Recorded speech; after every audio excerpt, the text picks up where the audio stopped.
Hi hello नमस्कार, मी आहे दिशा जोशी. तुम्हा सगळ्यांचं परत एकदा स्वागत करते. आपण मागच्या आपल्या व्हिडिओमध्ये बघितलं की मोबाईलचा वापर कसा कमी करायचा. त्याचे मी तुम्हाला अजून काही टिप्स सांगणार आहे आज. सो आता आपण आजी आजोबा नातवंडांसोबत कसं खेळतात ते बघितलं. आता आई वडिलांनी काय केलं पाहिजे?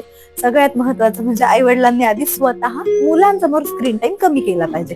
हे याचं सगळ्यात महत्वाचं कारण आहे.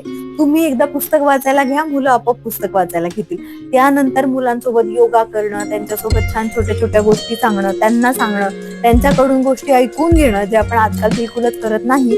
तर ह्या सगळ्या गोष्टी पण तुम्ही मुलांसोबत करू शकता. त्यानंतर थोडंसं मुलांना वॉकिंगला घेऊन जाणं, ट्रेकिंग करणं, सायकलिंग करणं, या सगळ्या गोष्टी मुलांसोबत केल्या पाहिजे. त्याचं कारण असं की जेव्हा तुम्ही मुलांना फिजिकल ऍक्टिव्हिटी देतात तेव्हा त्यांची एनर्जी पण चांगल्या ठिकाणी डिवाइड होते आणि त्यांचा स्क्रीन टाइम पण कमी होईल. सो नेक्स्ट व्हिडिओमध्ये आपण बघूया की मोबाईल बघण्याचे काय काय दुष्परिणाम होतात, कारण आजकालच्या मुलांमध्ये खूप साऱ्या गोष्टी आम्हाला बघायला मिळतात.